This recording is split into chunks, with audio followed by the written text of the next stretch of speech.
Welcome to A Cult of Personality, esoteric podcast extraordinaire at occultofpersonality.net.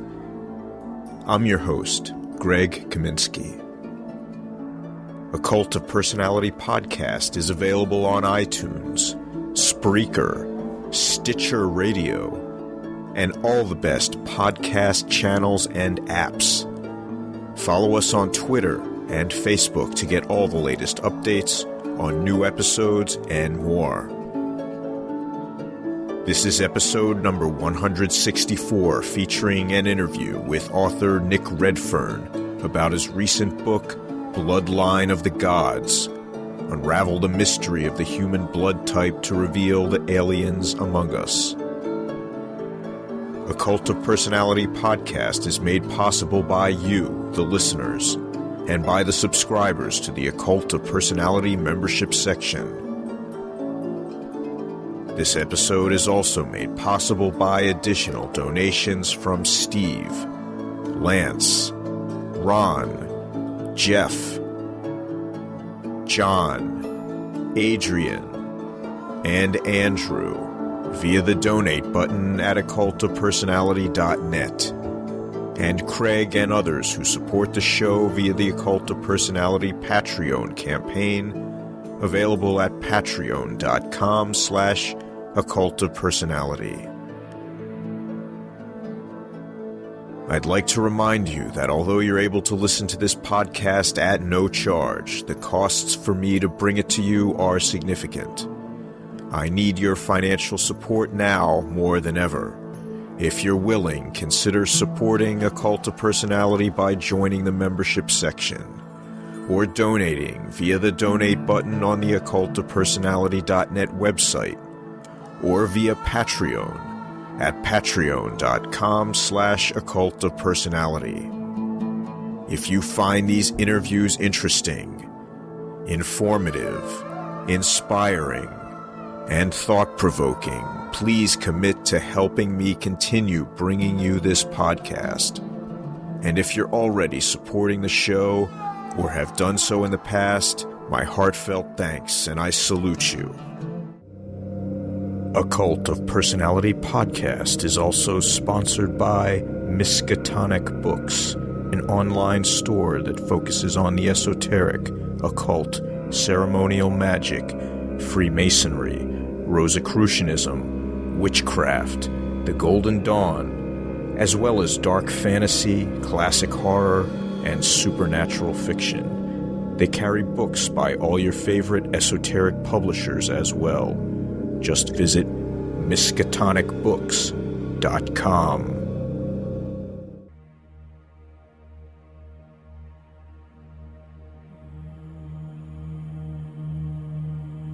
Temple of Thelema is a true outer order of the greater mysteries, providing ceremonial initiation, structured training, and regular group work, all in conformity with the principles of the Book of the Law. An investment of time, effort, and commitment is expected from each member. Each is expected to aspire fervently to the great work, to dare, with courage undaunted, to perfect that work, and ever to apply his or her best effort to effect harmony within the order and within the world in general. Founded in service to the AA, College of Thelema seeks to guide the student to an understanding of the law of Thelema. Most especially, this means a deeper understanding of oneself and of one's true will. A combination of instruction techniques is employed, including seminars, written texts, and individual work. For over 40 years, College of Thelema has published journals in the Continuum and Black Pearl, as well as several books on occult subjects maintaining high standards in Thelemic education. Visit Temple of Thelema at www.thelema.org.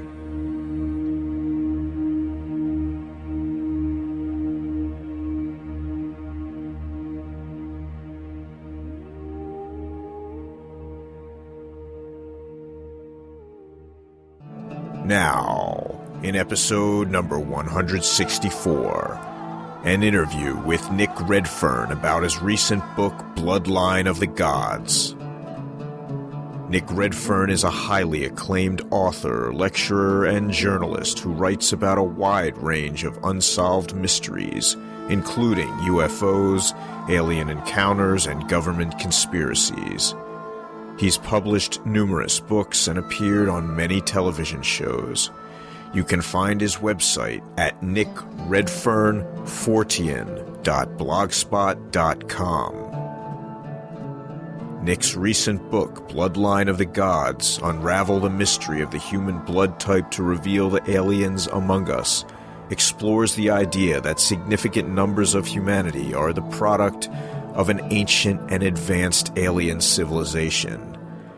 Answers may be found by examining those people whose blood type is Rh negative.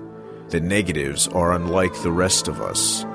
They are the unique individuals whose bloodline may have nothing less than extraterrestrial origins.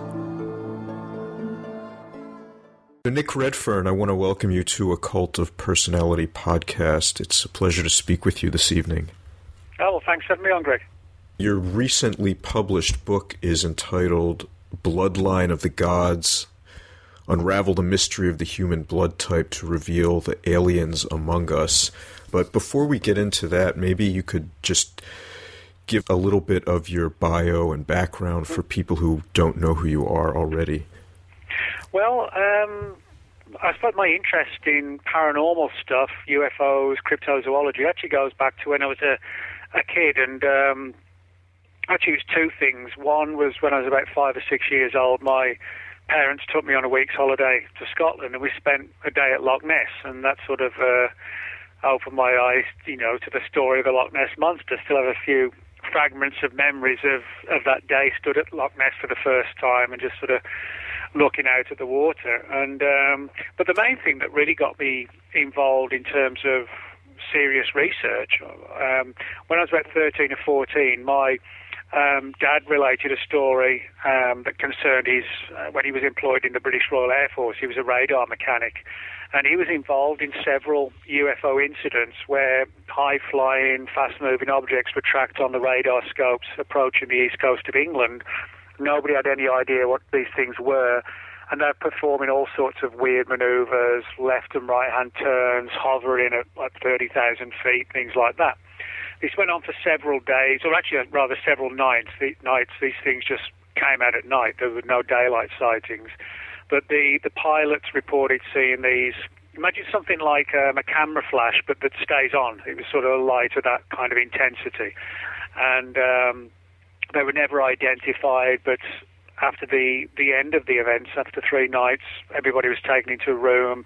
That's the pilots, the radar operators like my dad, ground crew, and told, you won't talk about this. This is covered by the British government's Official Secrets Act, etc., etc. And as I said, my dad didn't tell anybody for probably 30 years or more, and that's sort of what got me interested in all this. And but again, I was still a kid, but I started reading books by people like John Keel, Brad Steiger, this book, some of those kind of books, Mothman Prophecies, Steiger's Mysteries of Time and Space. Those were two of the early ones I bought as a kid. And I actually wasn't that good a student at school, to put it bluntly. And I really didn't know what I wanted to do. And also I wasn't qualified for much because I was, pretty useless academically. But as I said, I did enjoy writing and reading. And it was one of those sort of chance coincidences that there was a job advertised in the town I was living in at the time. I was about 17 then, for a position on a new magazine called Zero. And they were looking for somebody sort of straight out of school where they could train them from the bottom upwards, so to speak. And so I went along for the interview. I thought this might be interesting.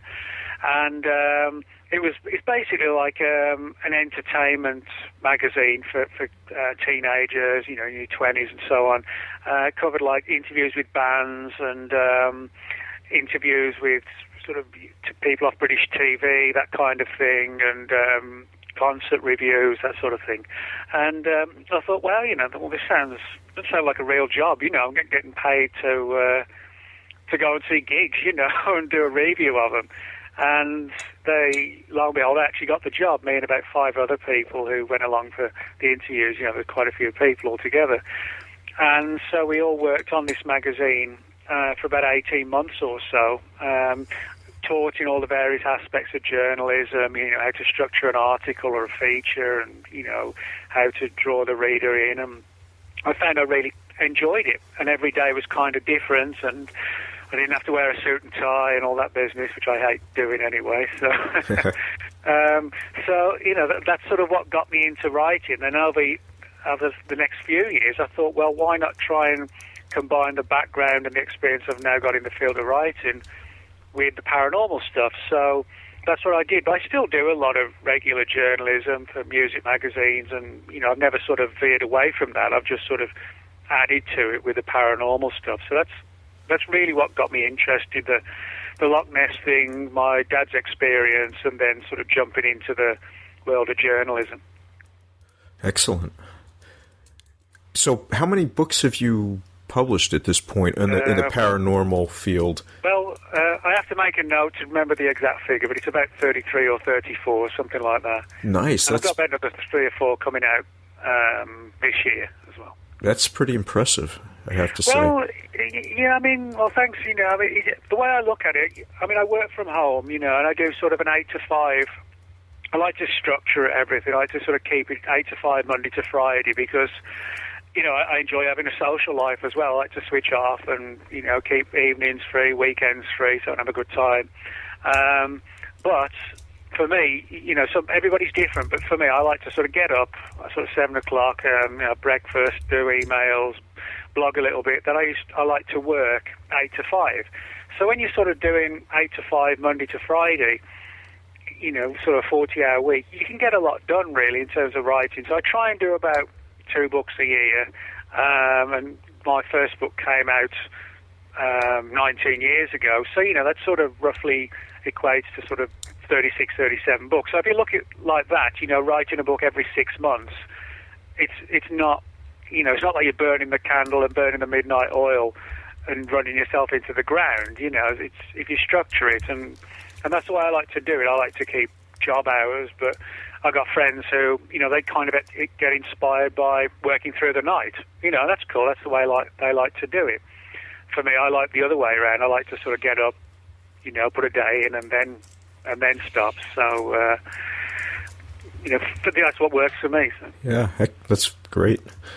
So your most recent book is, really interesting, in my opinion, Bloodline of the Gods. Maybe you could sort of give us briefly, like, the main thesis of the book and why you decided to write it. Well, to come to the second part first, the reason why I wrote the book actually sort of relates to why I write any book. I always want to try and give the reader something new, or at least a new angle on something, even if it's a known subject. You want to be able to give them something new to look at. So for me, I sort of look at it the way that when I buy books by the authors that I like, I hope they put out something that's not a rehash or that brings something new to the table. So that's what I always think carefully about, particularly, when you've got somebody who's going to be spending $15 or $16 on your book, you want to give them value for money. And so I always think carefully about the subject matters of what I'm going to write about. And so, I spend a lot of time doing that. What's the next book going to be about? And is there enough information to do this? Is it a subject that somebody else has already done and it's pointless, just rehashing what they've done? And one of the things that fascinated me, which I'd heard a few things about over the years, but which had never really been covered fully in a book, in sort of a book-length form, was this issue of people who have what's called Rh negative blood. And a substantial number of people who are actually in that category who have had profound UFO experiences. And so, although the book came out, as you pointed out, sort of August, September of last year, I was actually researching, provisionally at least, about 3 years ago, and just looking around to see what was available. There were